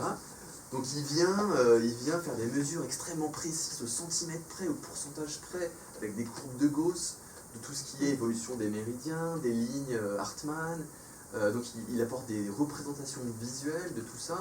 Il cherche vraiment une précision millimétrée dans quelque chose qui est un peu impalpable, un peu flou, un peu subjectif. Et donc il apporte une très grosse pierre à l'édifice. Voilà, et puis il s'acoquine avec des instruments de mesure, le bioscope, des appareils pour mesurer les méridiens. Il est obsédé par la mesure, par la précision. Le GDV qui mesure les chakras, l'aura photonique, l'effet Kirlian, le bioscope avec donc, la vibration sonore du corps humain, et puis il fait de l'ordre entre, voilà, au niveau de la géobiologie, au niveau des différents phénomènes, au niveau de la bioénergie. Il essaye de définir les limites du champ vital. Il parle des axes qui sont utilisés donc, en géobiologie avant lui, par exemple par Georges Pratt, etc. Et donc, il publie différents livres et il vient un petit peu à la suite du projet théosophique, moi je trouve. Il s'inspire beaucoup de manuscrits indiens du XIIIe siècle sur les chakras. Et il essaye de faire le lien un petit peu entre une approche intellectuelle de la spiritualité et quelque chose de concret, de pragmatique. Voilà, donc c'est vraiment, il est très proche de Steiner, dans le sens où c'est la voie de la compréhension des mondes spirituels, de leur hiérarchie, et puis donc il apprend à mesurer tout un tas de paramètres dans l'aura, sur la fréquence de résonance, donc le potentiel de conscience, mais aussi le diamètre des tubes de perception extrasensorielle, les décalages des axes au niveau éthérique, astral, mental, causal, spirituel, etc. La couleur de l'auréole qui pour lui est liée à la mission de vie. Donc le dharma, voilà, il va aisément parler de karma, de dharma, mélanger ça avec la médecine chinoise, les méridiens, et puis la physique quantique, donc voilà, c'est un petit peu aussi un touche-à-tout. Et il sera rejoint par Catherine Martin, qui elle est plutôt médium, qui pratique beaucoup en Angleterre. Il faut savoir que les Anglais ont une pratique de la médiumnité beaucoup plus développée que la nôtre, une pratique carte postale. Ils demandent des nouvelles des personnes qui sont mortes dans leur famille, voilà, juste avoir un petit coucou, un petit mot gentil. Ils ont une pratique qui est vraiment dénuée de toute morale au niveau de médiumnité. Donc elle a été formée là-bas et elle l'a rejoint et elle a apporté vraiment quelque chose au niveau de la formation de l'esprit, elle appelle ça comme ça. Donc plus le ressenti interne, développer le ressenti interne avec beaucoup de précision pour arriver à mettre des articulations, des méridiens, des chakras, des différentes sensations, faire le tri, pouvoir en parler, pouvoir comparer en double aveugle, aussi de façon empirique. Vraiment, on leur doit tous les deux des outils concrets, pragmatiques, au service de l'évolution spirituelle. Voilà. Je crois que j'ai fait le tour. Je vais maintenant peut-être laisser la place aux questions. Je vous remercie infiniment de votre attention. Je sais que ça a été long et dense, et je vous remercie d'être tous restés comme ça jusqu'à la fin. J'espère que je ne vous ai pas trop bourré le crâne. J'ai une approche très intellectuelle des choses.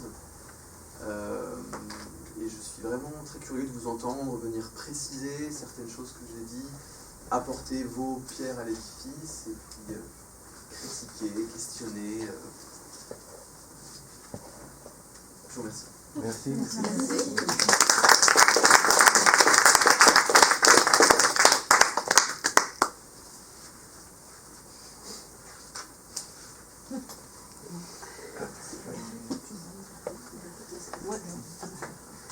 Moi, je suis étonnée que vous n'ayez pas parlé de mu. Ah oui. Oui. Alors, je reviens à la Lémurie. Je reviens au continent. Oui. Ouais. Je vais vous laisser en parler. Donc ce serait où? Eh bien, l'Atlantide étant plus par là, mu est juste, voilà, mu est plus par là. Mais ça, c'est la Lémurie. Ouais. Et mu... Plutôt à l'ouest de l'Afrique. Ouais. C'est ça, hein. C'est ça. D'accord. Non, je n'en ai pas parlé parce que je ne suis pas sûr que... Alors Steiner n'en parle pas, je suis quasiment sûr. Et Casey en parle peut-être. Edgar Casey, hein. C'est lui qui parle de mu en premier d'ailleurs. Moi, j'ai un livre, pas de Casey, mais d'un auteur anglais, je crois. Ouais. Un bon livre qui parle de mu. Alors, moi je connais pas suffisamment pour pouvoir en parler, synthétiser, etc. Comme pour le reste. Mais en revanche, je serais intéressé que vous en disiez deux mots. Voilà, ça fait un moment que je l'ai lu. D'accord. Est-ce que c'est un continent ou est-ce que c'est une civilisation? Non, c'est une civilisation Ou une parce sous-race. qu'elle est, ouais, plutôt parce qu'elle est contemporaine quand même de l'Atlantide. D'accord. Je me rappelle même plus comment on appelle les gens de Mu, ont connu les Atlantes. Voilà. Et ils ont voyagé aussi ensemble ailleurs. D'accord. Lorsque Mu a été enseveli avant l'Atlantide, et donc ils sont partis aussi. D'accord. Donc ils se sont disséminés dans différents endroits en Afrique, enfin un peu comme les Atlantes. D'accord. Ouais. Mais l'Atlantide a été ensevelie après. Mais pas tant. Faudrait que je regarde sur mon bouquin, mais pas tant loin après, ouais. Pas très longtemps après. Et qu'est-ce qui les distingue des Atlantes? Quel est leur signe distinctif un petit peu par rapport aux différentes... j'ai parlé des Morales, des proto-sémites et puis des... Alors Mu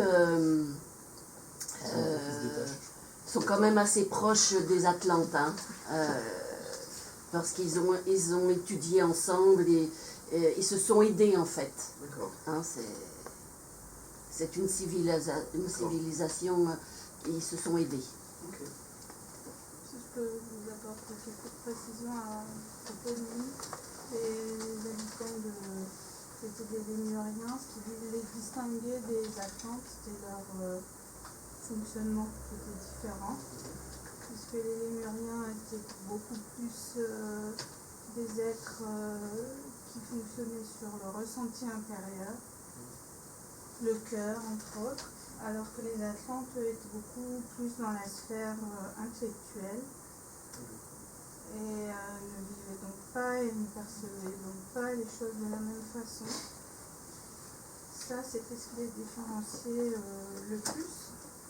Et par contre, au niveau de la communication avec les éléments de la nature, etc., les Lémuriens étaient plus dans l'écoute et recevoir l'information et être enseignés par ce qui les entourait, alors que les Atlantes utilisaient les éléments à leur profit pour développer ce qu'ils avaient à développer. Donc ils n'étaient pas vraiment dans la même conception du monde. Et c'est ce qui fait qu'entre autres, ils avaient des différences.